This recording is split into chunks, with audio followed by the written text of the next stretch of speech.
Let me start with something that happened inside a single week, okay? Not months apart, not conflicting reports from different weeks that got confused, the exact same week. On June 18th, a memorandum of understanding between the United States and Iran was signed in Islamabad, brokered by Pakistan's Prime Minister. Sanctions relief, a Strait of Hormuz framework, a path on the nuclear file, 60 days to work out the details. Iran's own supreme leader released a written statement personally endorsing it, despite what he called reservations. That's about as close to the deal is real as it gets, right? A signed document, a supreme leader's public endorsement. And yet, in the same window of days, Vice President JD Vance stood in front of reporters describing Iran's public posture as something he found, in his own words, fascinating and frustrating. Why? Because Iranian officials were publicly denying that meaningful negotiations were even happening, using words like meaningless to describe direct talks with the United States, while at the exact same time, their own foreign ministry spokesperson was posting online about intensive sessions covering the Strait of Hormuz, the nuclear program, and sanctions relief. Two completely different stories about the same conversation coming from the same government within days of each other.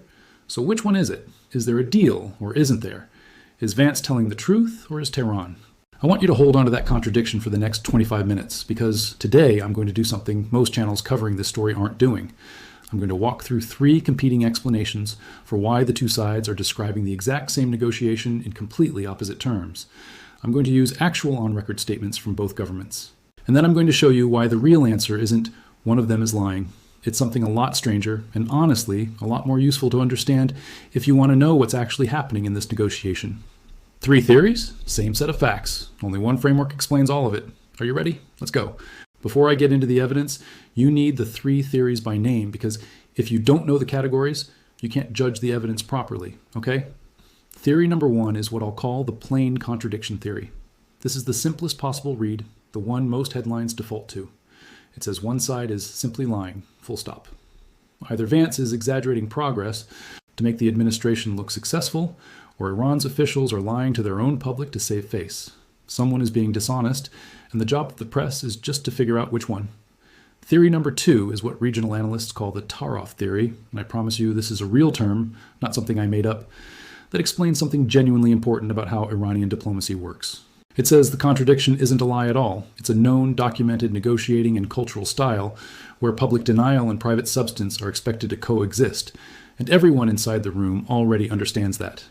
And theory number three, the one I'm going to build for you today, is what I call the two-audience theater. This says both governments are simultaneously managing two completely different audiences with two completely different messages. And the contradiction you're seeing isn't a bug in the negotiation. It's the negotiation working exactly as both sides need it to. Let's take them one at a time. Theory one, the plain contradiction. I want to be fair to this theory first because it's the most intuitive one and a lot of smart people believe it. Here's the strongest version of the case.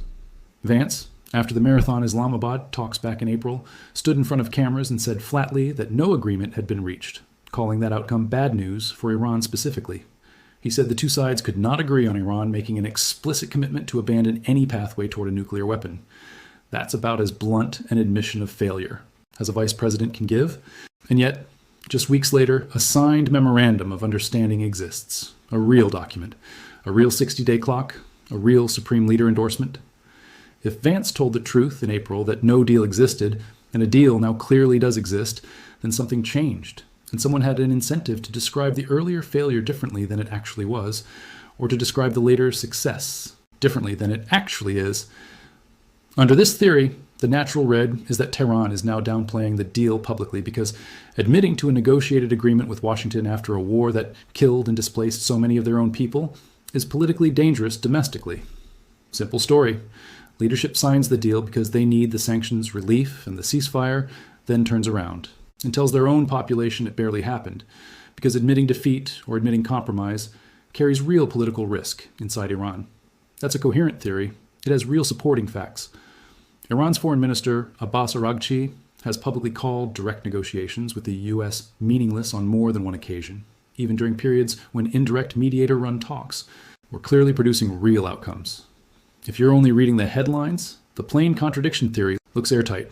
Tehran says one thing publicly, does another thing privately, contradiction resolved, someone's lying, move on. But here's the problem, and this is the single most important question in this entire video, okay? So pay attention to this one. If Tehran's denials were simply lies designed to fool their own public, why would Iran's own foreign ministry spokesperson be posting on the record in English on a public platform about the negotiations being intensive and covering the exact same real topics, the Strait, the nuclear file, sanctions? In the same week, their foreign minister was calling direct talks meaningless. Think about that for a second. A government trying to hide a negotiation from its own public does not typically have its own spokesperson, simultaneously confirming in detail on the international record that intensive talks covering the deal's core substance are happening. That's not what concealment looks like. That's something else, and that something else has a name, and it's been documented by regional journalists and diplomats for years. Theory 2, the Taroff theory. This is where it gets genuinely interesting. And I need to walk you through 5 specific pieces of evidence to build this one properly. Because this isn't speculation. This is a documented pattern that regional affairs specialists have been writing about for a week. Source number 1, TRT World, covering the exact negotiation window we're discussing, reported directly that Vance had described Tehran's position as fascinating and frustrating, specifically because Iranian officials were denying that peace negotiations existed while simultaneously acknowledging, in detail, that technical discussions linked to a possible deal were ongoing. Their reporting connected this directly to a specific Persian cultural and diplomatic concept called taroff, a rhetorical style where what's said publicly and what's actually meant in private are understood by everyone involved to not be the same thing. Source number 2. That same reporting explained that Iranian officials routinely tailor their public statements specifically for domestic audiences, which means the rhetoric coming out of Tehran isn't necessarily meant to reflect the government's actual negotiating position with foreign counterparts at all. It's a different product, built for a different consume. Source number 3. Foreign Minister Araghchi himself, in his own political memoir published before this war even started, described Iran's negotiating approach in his own words as the bazaar style, a method built on continuous, tireless bargaining where the very first position offered is never expected to be the final one. That's not a foreign analyst's outside theory about how Iran negotiates. That's the country's own top diplomat describing his own negotiating philosophy, in writing, before any of this became a live controversy. Source 4.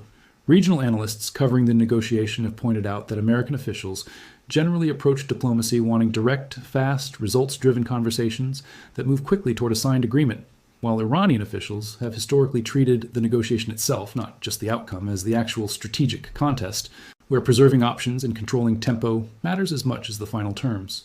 Source 5. And this one matters most for understanding the specific week we're talking about. Vance himself, according to that same coverage, said publicly that Washington cares about what Iran does, not what it says, effectively acknowledging directly that he understands that public statements and the actual negotiating substance are 2 separate tracks that don't need to match for the deal itself to be real.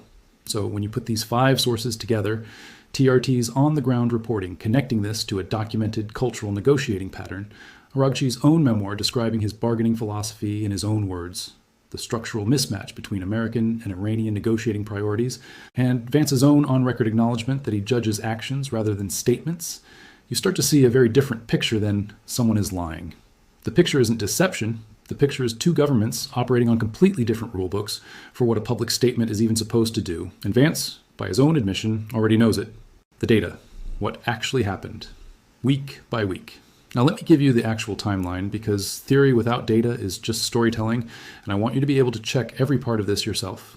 Back on February 6th, the 2 sides held indirect talks in Muscat, mediated by Oman's foreign minister, with Araghchi leading the Iranian delegation, and never once meeting face-to-face with the American side. Secretary of State Marco Rubio publicly expressed doubt that a deal could even be reached with Iran's negotiating team. That's round 1. Skepticism on both sides, no direct contact at all. Everything filtered through a mediator. Then came April. Vance traveled roughly 18 hours to Islamabad and spent more than 20 hours across a single stretch of negotiations with Iran's delegation, alongside Special Envoy Steve Witkoff and Jared Kushner. At the end of it, Vance told reporters directly that no agreement had been reached, called the talks substantive, but said Iran had refused to make a clear commitment, ruling out a nuclear weapons pathway. On the same day that ceasefire took effect, Israel launched major strikes on Lebanon, and Iran's national security advisor publicly warned that without restraining what he called America's rabid dog in Lebanon, there would be no ceasefire and missiles were ready to launch. So even the April round wasn't a clean failure or clean success. It was a partial ceasefire immediately strained by a completely separate front of the war. Then, in the following weeks, the picture shifted again. On June 18th, the actual Memorandum of Understanding was signed, brokered again by Pakistan's Prime Minister, this time covering a full ceasefire framework: the nuclear file, sanctions relief, the Strait of Hormuz, and regional security, with a 60-day window built in for the details to be worked out. Iran's supreme leader released a written statement that same window personally endorsing the agreement, despite stating he had reservations about parts of it. On June 19th, a renewed ceasefire between Israel and Hezbollah was announced. On June 20th, Trump posted that there would be no tolls for passage through the Strait of Hormuz during or after the 60-day ceasefire, while also warning that if peace talks ultimately failed, the U.S. might charge other Middle Eastern countries a toll for what he described as America's role as, in his words, guardian angel of the region. And in that same stretch of days, this is the part that matters most, Vance was describing Iran's public denials as fascinating and frustrating, while Iran's foreign ministry spokesperson, Esmail Bakai, was separately posting that talks had been intensive and covered every core substantive issue on the table. Two statements. Same week, same government. Completely different emotional register, completely identical subject matter. Theory 3, the two-audience theater. Now let me put it all together, because this is where the real explanation lives. Here's the core idea. Vance is not managing one audience. He's managing at least two, and so is Tehran. And those audiences need to hear almost opposite things at the same time for entirely rational reasons. Vance's audience inside the United States needs to hear that real substantive progress is being made, because that's how you justify 60 days of continued sanctions relief and diplomatic patience to a domestic base that's split between war skeptics and hawks. At the same time, Vance's other audience, Israeli officials and the more hawkish wing of his own party, who were already openly criticizing the Memorandum of Understanding, need to hear that Washington is still playing hardball, still judging Iran by actions and not promises, still capable of walking away. Tehran is running the exact same two-track operation in reverse. Their domestic audience, a population that just lived through a war with real casualties and real infrastructure damage, cannot be told their government simply capitulated to Washington's terms. That message, delivered plainly, is politically catastrophic for a leadership that needs to project strength after a devastating conflict.